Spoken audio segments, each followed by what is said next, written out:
வணக்கம், welcome to Chitra Murali's kitchen. இன்னைக்கு என்ன ரெசிபி பார்க்க போறோம்னா, நம்ம லஞ்ச் பாக்ஸ் ரெசிபி தான் பார்க்க போறோம். மஷ்ரூம் வச்சு ஒரு ரைஸ் தான் பண்ண போறோம். ரொம்ப சிம்பிளா டக்குன்னு பண்ணிடலாம். ஃபர்ஸ்ட் வந்து அதுக்கு மஷ்ரூமை நான் வாஷ் பண்ணிட்டு நல்லா கட் பண்ணி ரெடியா எடுத்து வச்சிருக்கேன். இந்த பக்கம் வெந்நீர் வந்து நல்லா கொதிச்சுட்டு இருக்கு, தண்ணி கொதிச்சுட்டு இருக்கு. இதுல கொஞ்சம் மஞ்சள் பொடியும் உப்பும் போட்டு இந்த மஷ்ரூமை போட்டு டக்குன்னு எடுத்துடலாம். நம்ம கொஞ்சம் மஞ்சள் பொடி, அப்புறம் கொஞ்சம் உப்பு, மஷ்ரூம் சேர்த்துடலாம். இதை ஆஃப் பண்ணிடலாம். ஒரு 5 நிமிஷம் கழிச்சு நம்ம வந்து வடிகட்டிக்கலாம். இந்த பக்கம் வந்து நான் தண்ணி வச்சிருக்கேன். நம்ம வந்து பாஸ்மதி அரிசியை வந்து 1 கப் பாஸ்மதி அரிசி எடுத்துக்கோ. அதை நல்லா வாஷ் பண்ணிட்டு ஒரு 20 நிமிஷம் ஊற வச்சு தண்ணி எல்லாம் வடிய விட்டு எடுத்து வச்சிருக்கேன். நீங்க சாதத்தை முதல்ல ரெடி பண்ணிக்கலாம். நான் கஞ்சி வெடிக்க போறது அப்படிங்கிறதுனால கொஞ்சம் தண்ணி கூட வச்சிருக்கேன். நீங்க வந்து சரிசமமா வச்சுக்கணும் அப்படின்னு நினைச்சீங்கன்னா 1 கப் அரிசிக்கு 2 கப் தண்ணி கரெக்டா இருக்கும். இந்த மஷ்ரூமை வந்து நல்லா வடிகட்டிட்டு ரன்னிங் வாட்டர்ல காமிச்சிடலாம். பாருங்க, மஷ்ரூம் வந்து நல்லா வடிகட்டிட்டு ரன்னிங் வாட்டர்ல காமிச்சு தண்ணியை வடிய விட்டு எடுத்து வச்சாச்சு. அது ஓரமா இருக்கட்டும்.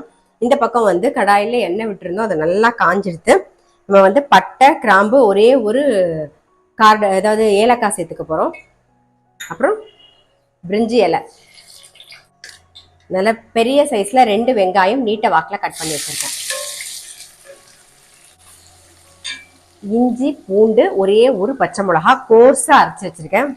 பாருங்க, இந்த மாதிரி கோர்ஸா இருக்கணும். இதை சேர்த்துக்கலாம். இப்போ நாம இந்த மாதிரி அரைச்சி வச்சுக்கணும். பச்சை வாசனை போக வதங்கட்டும். அரிசி பாருங்க நல்லா ஒரு 3/4 பாகம் வந்துருது. நம்ம கஞ்சி வடிச்சிடலாம்.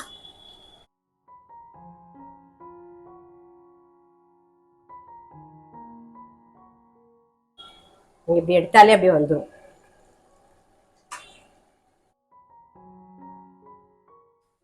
கொஞ்சம் புதினா இலை, அப்புறம் கொத்தமல்லி,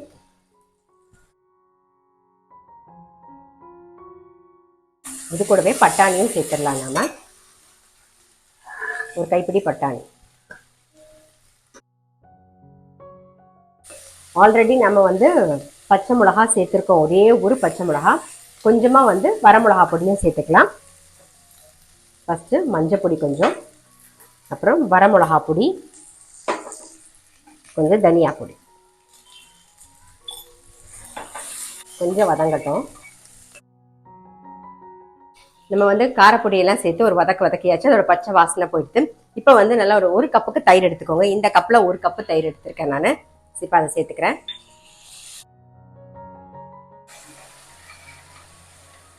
இது கூடவே வந்து ஒரு 10 முந்திரி பருப்பு அரைச்சி விழுதா வச்சிருக்கேன். அந்த விழுதையும் சேர்த்துக்கிறேன்.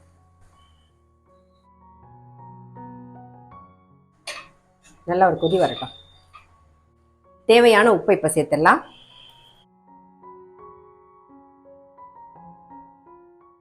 நம்ம அரைச்ச விழுது அப்புறம் தயிர்லாம் சேர்த்து நல்லா ஒரு கொதி வந்துருக்கு.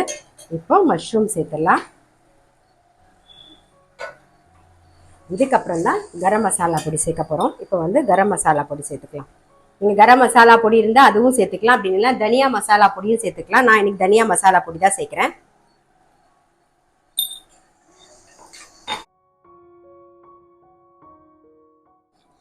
நம்மளுடைய கிரேவி வந்து ரெடி ஆயிடுத்து. மஷ்ரூமும் சேர்த்தாச்சு, கரம் மசாலா பொடியும் சேர்த்து நல்ல ஒரு 5 நிமிஷம் வதக்கி எண்ணெயும் பிரிஞ்சு வந்துடுது. இப்போ நம்ம ஒரு 3/4 பாகம் தானே சாதம் வடிச்சு வச்சிருக்கோம். இப்போ அதை சேர்த்துக்கலாம். நம்ம இப்போ என்ன பண்ண போறோம்னா, மேலாக கொஞ்சம் புதினா இலை, கொஞ்சம் கொத்தமல்லி, அப்புறம் நல்ல ஒரு ஸ்பூனுக்கு நெய், அவ்வளோதான். இதை அப்படியே போட்டு மூடி வச்சிருங்க.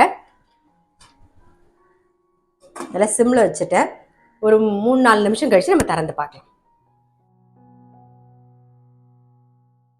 ஒரு 4 நிமிஷம் ஆயிடுத்து. நம்ம ஓப்பன் பண்ணியாச்சு. ஜஸ்ட் ஆஃப் பண்ணிட்டு அப்படியே மிக்ஸ் பண்ணா போதும். அவ்வளோதான். நம்மளுடைய மஷ்ரூம் பட்டாணி ரைஸ் வந்து ரெடி. இதுக்கு எப்பயும் போல நான் சொல்ற மாதிரி நல்ல ஒரு தயிர் பச்சடி, அப்படி இல்லைன்னா ஒரு சிப்ஸு, உருளைக்கிழங்கு சிப்ஸோ, எந்த சிப்ஸ் தொட்டு சாப்பிட்டாலும் ரொம்பவே நல்லா டேஸ்டா இருக்கும். இந்த மாதிரி மஷ்ரூம் ரைஸ், அதான் மஷ்ரூம் பட்டாணி போட்டு ரைஸ் பண்ணி பார்க்கல அப்படின்னா டெஃபினட்டா ட்ரை பண்ணி பாருங்க. ரொம்ப ரொம்ப டேஸ்டியா இருக்கும். நான் அடுத்த வீடியோல சந்திக்கிறேன்.